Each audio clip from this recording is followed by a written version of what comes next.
আমার এখনো মনে আছে ইংল্যান্ডের মধ্যে আমরা একটা মসজিদে আমাদের শাহাদাতে কারবালা মাহফিলের পোস্টার লাগাতে গিয়েছি। ঠিক আছে, ইন্ডিয়ান এক ভদ্রলোক, সে মসজিদের খতিব। আমি তো যাই না, আমি গাড়িতে বসা, আমার লোক গেছে। তো সে বলেছে আমাদের এই মসজিদের মধ্যে এই মাহফিলগুলা করা হয়, সুতরাং আপনি পোস্টার লাগাইতে পারবেন না। তো আমি তাকে ফোন দিয়েছি, কি ব্যাপার আসতেছেন না কেন? এখানে তো আজকে মারামারি লাগবে। কেন? পোস্টার বলে লাগাতে দেবে না। আমি বেরোইলাম, বেরোই ভদ্রলোকের কাছে গেছি, আমার ক্লাসমেট ছিল। বললাম কি ঘটনা, পোস্টার লাগাইতে দিচ্ছেন না বলে? আমাকে দেখার পর একটু নার্ভাস হয়ে গেছে। আসলে ভাইজান আমরা তো এই ধরনের পোস্টার গুলা, কি বলেছে দেখছেন, এই ধরনের পোস্টার গুলা লাগাই না।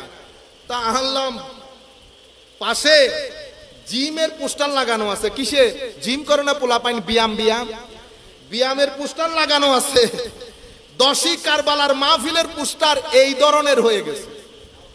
ঠিক আছে, তা আনলাম এখন আমি ভাই কোরআন শরীফের মধ্যে 2টা মসজিদ পাইছি, একটা উসসিসা আলা তাকওয়া, একটা ওয়াল্লাযিনা তাখাযু মসজিদান দিরারা। তো আমাদের উলামায়ে কেরাম, আসাতিজায়ে কেরাম আমাদেরকে পড়াইছে যে এই মসজিদের মধ্যে আলে বাইত রাসূল এবং কারবালা ইগনোর হবে, বুঝতে হবে ওয়াল্লাযিনা তাখাযু মসজিদান দিরারা। আপনি কি মসজিদে দেরার? এটা তো আমি মসজিদে দেরারে আসি নাই, মুসলমানদের মসজিদের মধ্যে এসেছি।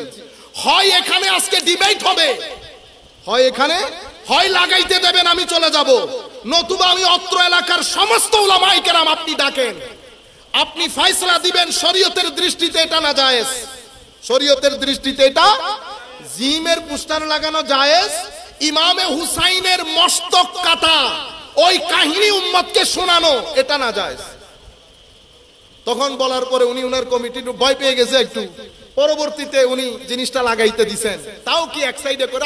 আমি বলছি যেখানে লাগান, সাইডে মাঝখানে যে লাগাইতে তো হবে, নতুবা ডিবেট করতে হবে। নতুবা আমি আপনাদেরকে বলতে চাচ্ছি এই যে মাইন্ডসেট আলে বাইতে রাসূলেরটা, ইমামে হুসাইনেরটা লাগানো যাবে না, এটা খারেজি মাইন্ডসেট। এটা কি মাইন্ডসেট? খারেজি।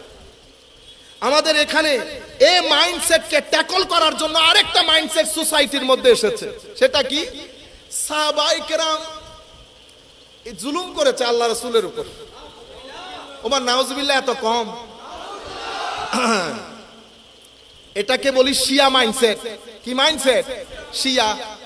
আবার কি বলে না আমরা কিন্তু সাহাবায়ে কেরামকে মানি, কিন্তু ওমা মানি বলার পরে কিন্তু আসে, কমপ্লিট সেন্টেন্সের মধ্যে কিন্তু আসে না, কম্পাউন্ড সেন্টেন্সের মধ্যে কিন্তু আসে। একটা হচ্ছে সিম্পল, একটা কম্পাউন্ড, একটা কমপ্লেক্স বাক্য আছে না বাক্য। তো বাক্যের মধ্যে প্লেন বাক্য হইতে হবে। আমরা মানি, না মানলে ঈমানের দায়রা থেকে খারিজ হতে হয়, এন্ড অফ দ্য স্টোরি। এখন আপনি কি বলতেছেন? মানি তবে।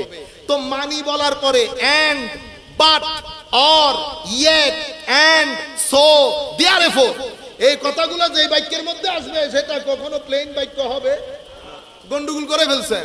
আমি বলছি মনে রাখেন, এখানে আপনি প্লেন সিম্পল সেন্টেন্স বলতে হবে। মানি, কারো উপর যদি অসন্তুষ্টি থাকে ঈমানের দায়রা থেকে খারিজ হয়ে যাব।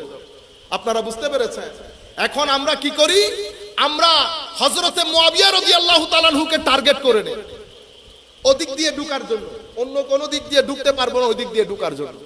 আমার ভাইয়েরা, সাহাবায়ে কেরামের ওই পুরো বাউন্ডারি এটাকে ব্লক করে দেয়, ওখানে আমরা আর কোনো কথা বলবো না। যারা হইলে কোনো কিছু বলতে পারতেন, ইমামে আজম, ইমামে আজমের পূর্ববর্তী অতঃপর হুজুর গৌসুল আজম, কেউ বলছেন তো আপনি কে? কোন পুকুরের মাছ? আপনি তো এক সেকেন্ডে যিনি সাহাবী হয়েছেন, সাহাবী। আপনারা বুঝতে পেরেছেন? তাইলে একটা মাইন্ডসেট আলে বাইত রাসূলকে মানতে পারছে না, আরেকটা মাইন্ডসেট সাহাবায়ে কেরামকে মানতে পারছে না। এটাকে আমরা শিয়া মাইন্ডসেট বলি, ওইটাকে আমরা খারেজি মাইন্ডসেট বলি। আপনারা বুঝতে পেরেছেন? পরবর্তী যুগে আরেকটা মাইন্ডসেট ডেভেলপ হয়েছে। সে মাইন্ডসেট কি? সে মাইন্ডসেট হচ্ছে তাসাউফ বলেন, মুহাব্বত বলেন, তাসাউফ বলেন, মুহাব্বত বলেন, ইশক বলেন, এই তাবৎ জিনিস যেই যেই জায়গার মধ্যে আলে বাইত রাসূল, সাহাবায়ে কেরাম, নবী সাল্লাল্লাহু আলাইহি ওয়াসাল্লাম এগুলার ফজিলতের বর্ণনা আছে, এগুলাকে বেদাত এবং শিরকের নাম দিয়ে সোসাইটি থেকে না করে দেওয়া। এই মাইন্ডসেটকে আমরা আল্লাহ পাক জানে। ওয়াহাবি মাইন্ডসেট বলি। কি মাইন্ডসেট? ওয়াহাবি মাইন্ডসেট। বুঝতে পেরেছেন? আমি এই যে তিনটা মাইন্ডসেটের কথা বলেছি, এখন আপনি বলবেন হুজুর এটা তো কোনো আলেম যদি বলে দেয় তাইলে না বুঝবো।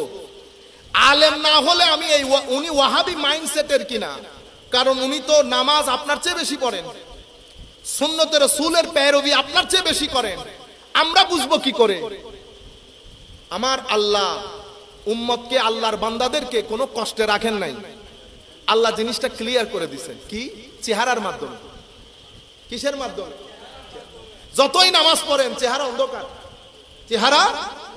আপনি আমার কথা তো শুনতেছেন, কি আমি কাউকে উপর করা নিচ করার দরকার নাই।